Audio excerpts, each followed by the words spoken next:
আসসালামু আলাইকুম। সাদিয়া কুকিং হাউজে সবাইকে স্বাগতম। আজকে আমি আপনাদের সাথে বুন্দিয়ার রেসিপি শেয়ার করছি। বুন্দিয়া কিন্তু আমরা খুব সহজেই ঘরেই তৈরি করে নিতে পারি। এই বুন্দিয়া তৈরি করার জন্য বেশ কয়েকটি টিপস ফলো করলেই খুব সুন্দরভাবে আপনিও তৈরি করে নিতে পারবেন। চলুন তাহলে বুন্দিয়াটা তৈরি করি।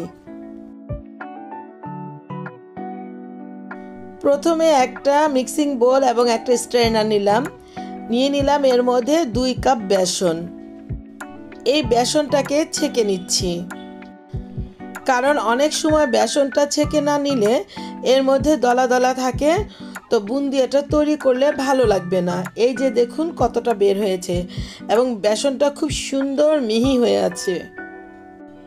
দিয়ে দিলাম হাফ চা চামচ পরিমাণ বেকিং সোডা। আপনারা ইচ্ছে করলে এখানে বেকিং পাউডারটাও ইউজ করতে পারেন। তারপর এগুলোকে খুব ভালোভাবে বেসনের সাথে মিলিয়ে নিচ্ছি।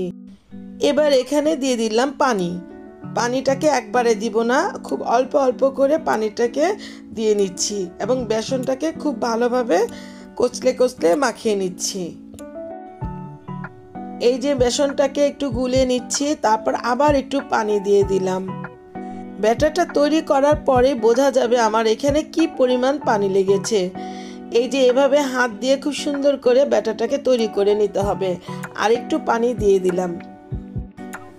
আপনারা এই কাজটি কিন্তু কোনো চামচ বা হ্যান্ড উইস্কের মাধ্যমে করে নিতে পারেন, কিন্তু এই বেসনটাকে কিন্তু হাত দিয়ে এভাবে কচলে কচলে বেশ খানিকটা সময় নিয়ে আপনার মিশিয়ে নিতে হবে। এতে করে এর ভিতরের বাতাসটা কিন্তু বের হয়ে যাবে। দেখুন আমার ব্যাটারটা কিন্তু পারফেক্ট হয়ে গিয়েছে, কারণ উপর থেকে ফেললে এর মধ্যে একটা রেখা হয়ে আবার মিলিয়ে যাচ্ছে। আমার এখানে 1 কাপ পরিমাণ পানিও লাগেনি, এর চেয়ে একটু কম লেগেছে। আপনাদেরও এরকমই কম বেশি লাগতে পারে। যেহেতু বুন্দিয়া বানাবো তাই এর মধ্যে কয়েকটা কালার করতে চাচ্ছি, এই জন্য এই ব্যাটারগুলোকে আলাদা করা। এই তো এই মিক্সিং বলে 2 চামচ পরিমাণ ব্যাটার নিয়ে নিলাম, তো আরেকটার মধ্যে নিয়ে নিচ্ছি। আপনার এই ব্যাটারটা যত ভালো হবে বুন্দিয়াটা কিন্তু তত সুন্দর হবে। দিয়ে দিলাম এখানে অরেঞ্জ ফুড কালার। কেউ যদি ফুড কালার খেতে পছন্দ না করেন তাহলে এটা স্কিপ করলেও পারেন। আমি জাস্ট সৌন্দর্যের জন্য দিয়েছি। এই যে আমার কালারটা মিক্স করা হয়ে গেল। আরেকটা ব্যাটার রয়েছে, সেখানে দিয়ে দিচ্ছি রেড ফুড কালার। এই ফুড কালারটাও দিলাম আমি বুন্দিয়াটা খুব সুন্দর দেখানোর জন্য। কালারটা ব্যাটারটার সাথে খুব ভালোভাবে মিশিয়ে নিতে হবে। এই যে আমার 2টা কালারই মিক্সড করা হয়ে গেল। এবার এগুলোকে এক পাশে রেখে দিচ্ছি। এগুলোকে এক পাশে রেখে দিয়ে চুলায় একটা প্যান বসালাম। প্যানের মধ্যে পরিমাণ মতো তেল দিয়ে দিলাম। এগুলোকে যেহেতু একটু ডুবো তেলে ভেজে নিব, তাই বেশি পরিমাণে তেল দিতে হলো। তেলটা যদি প্রপারলি গরম না হয় তাহলে আপনার বুন্দিয়াগুলো কিন্তু চ্যাপটা চ্যাপটা হয়ে যাবে, গোল হবে না। তেলটা গরম হয়ে গিয়েছে। এই যে এরকম একটা চামচ নিয়ে নিলাম, এর মধ্যে যেই ব্যাটারটা ছিল ইয়েলো রঙের সেই ব্যাটারটা দিয়ে দিলাম। এই চামচটা ধরার সময় কিন্তু খেয়াল রাখতে হবে অনেক উপরে যেন না উঠে যায়, আবার একদম নিচুতে যেন না হয়। একটু মাঝামাঝি অবস্থানে এনে এগুলোকে ঢালতে হবে। এই চামচটা কিন্তু একভাবেই ধরে রাখতে হবে, বেশি নাড়াচাড়া করা যাবে না। নাড়াচাড়া করলে আপনার বুন্দিয়াগুলো কিন্তু খুব ভালো হবে না। এবার এই বুন্দিয়াগুলোকে একটু ভেজে নিচ্ছি, 2-3 মিনিট ভেজে নিব। এগুলোকে কিন্তু অনবরত নাড়াচাড়ার মধ্যে রাখতে হবে। এই তো বুন্দিয়াটা ভাজা হয়ে গেছে, এবার এগুলোকে তুলে নিচ্ছি।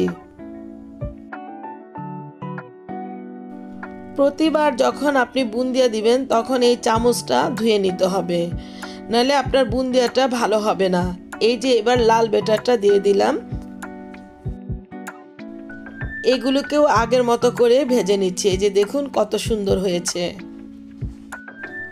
লাল রঙেরটাও ভাজা হয়ে গেল, এবার এগুলোকে তুলে নিচ্ছি। এবারও কিন্তু আমি চামচটা ধুয়ে নিয়েছি। এবার এইখানে অরেঞ্জ কালারের ব্যাটারটা দিয়ে দিচ্ছি। একইভাবে এই বুন্দিয়াগুলোকেও ভেজে নিচ্ছি। এই বুন্দিয়া কিন্তু ভাজতে আপনার বেশি সময় লাগবে না, এই যে 3 মিনিটের মধ্যে হয়ে গেল। দেখুন আমার বুন্দিয়াগুলোর লুকটা,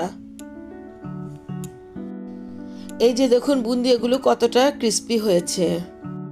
এবার এগুলোকে একপাশে রেখে দিলাম, চুলায় একটা প্যান বসালাম, এখানে দিয়ে দিলাম 2 কাপ পরিমাণ চিনি।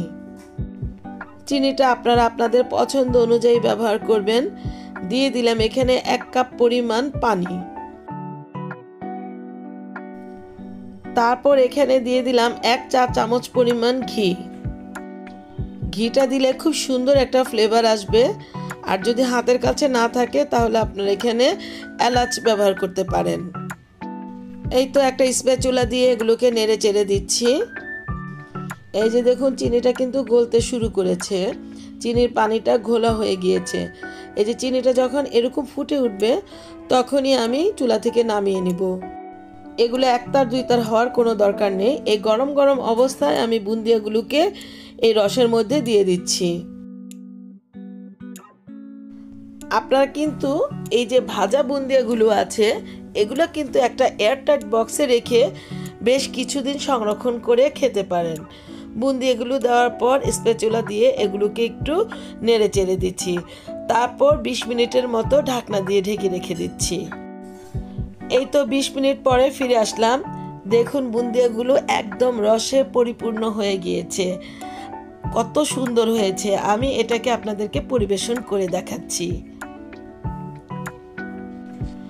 দেখুন আমার বুন্দিয়াগুলো কেমন হয়েছে, এই যে দেখুন কতটা রসালো হয়েছে।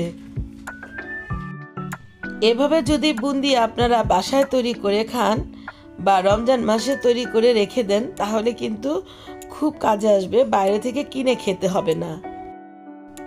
আমার এই বুন্দিয়া রেসিপিটি যদি আপনাদের কাছে এতটুকু ভালো লেগে থাকে তাহলে আপনারা আমাকে লাইক, শেয়ার, কমেন্টস এবং সাবস্ক্রাইব করতে ভুলবেন না প্লিজ। আর যারা আমাকে সাবস্ক্রাইব করেছেন তাদেরকে অসংখ্য অসংখ্য ধন্যবাদ। আবার হাজির হব অন্য কোনো সময়ে অন্য কোনো রেসিপি নিয়ে। আল্লাহ হাফেজ।